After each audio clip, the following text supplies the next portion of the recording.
গাজায় যুদ্ধবিরতি এবং মানবিক ত্রাণ প্রবেশ নিয়ে যুক্তরাষ্ট্র ও ফিলিস্তিনি প্রতিরোধ যোদ্ধাদের মধ্যে আলোচনা চলছে। এমন তথ্যই রয়টার্সকে জানিয়েছেন এক জ্যেষ্ঠ ফিলিস্তিনি কর্মকর্তা, যিনি সরাসরি ওই আলোচনার সঙ্গে যুক্ত। যদিও আলোচনার বিস্তারিত প্রকাশ করা হয়নি, তবে ফিলিস্তিনের দখলদার ইসরায়েলের চলমান আগ্রাসনের প্রেক্ষাপটে এই খবরকে বিশেষ তাৎপর্যপূর্ণ বলে মনে করছেন বিশ্লেষকরা। রয়টার্সের প্রতিবেদনে বলা হয়, এই আলোচনা মূলত গাজায় একটি সম্ভাব্য যুদ্ধবিরতি ও মানবিক সহায়তা সরবরাহ নিশ্চিত করার লক্ষ্যেই চলছে। জ্যেষ্ঠ এক ফিলিস্তিনি কর্মকর্তা জানান, এই প্রচেষ্টা এখনও সূচনা পর্বে রয়েছে এবং এর সঙ্গে যুক্ত রয়েছে কাতার ও মিশরের মধ্যস্থতাকারী ভূমিকা। মার্কিন প্রশাসন এবং প্রতিরোধ যোদ্ধা উভয় পক্ষই এখনও প্রকাশ্যে কিছু বলেনি। তবে আলোচনার বিষয়বস্তু যতই গোপন থাকুক, এই সংলাপ হতে পারে ভবিষ্যতের সম্ভাব্য শান্তিপথ। সম্প্রতি যুক্তরাষ্ট্রের প্রেসিডেন্ট ডোনাল্ড ট্রাম্প ঘোষণা দেন, গাজার ফিলিস্তিনিদের জন্য খাদ্য ও মানবিক সহায়তা পাঠাতে তিনি প্রতিশ্রুতিবদ্ধ। ওয়াশিংটনের পক্ষ থেকেও জানানো হয়, একটি মার্কিন সমর্থিত ত্রাণ সরবরাহ প্রক্রিয়া খুব শীঘ্রই কার্যকর করা হবে।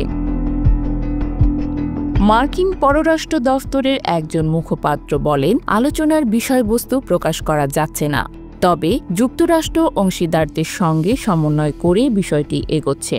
যুক্তরাষ্ট্র এই বলছে, এই সংঘাতের সূত্রপাত এবং সহিংসতা পুনরায় শুরুর জন্য তারা প্রতিরোধ যোদ্ধাদেরকেই দায়ী করছে।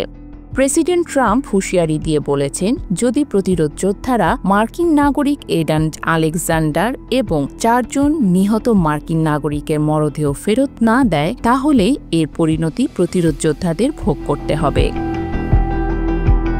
এদিকে ইসরায়েলি সংবাদ মাধ্যম হ্যারেটস ও টাইমস অফ ইসরায়েল জানিয়েছেন, প্রতিরোধ যোদ্ধারা হয়তো শীঘ্রই মার্কিন ইসরায়েলি নাগরিক আলেকজান্ডারকে মুক্তি দিতে পারে, প্রেসিডেন্ট ট্রাম্পের সফরকে সামনে রেখে সদিচ্ছার বার্তা হিসেবে। কূটনীতিক টেবিলে আলোচনার মাঝেও গাজায় প্রতিদিনই ঝরছে রক্ত, অনাহারে ধুঁকছে লাখো মানুষ। 2 মাসের বেশি সময় ধরে ইসরায়েলের বাধার কারণে কোনো ধরনের ত্রাণ সামগ্রী উপত্যকাটিতে ঢুকতে পারছে না। ফলে খাবার, পানি ও ওষুধের চরম সংকট দেখা দিয়েছে।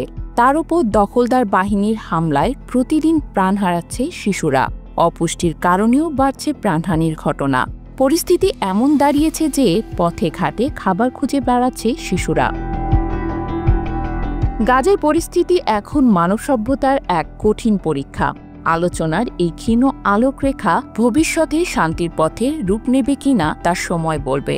তবে আজ গাজা নামের ভূখণ্ডটি কথা বলছে ক্ষুধা, মৃত্যু আর আশাহীনতার ভাষায়।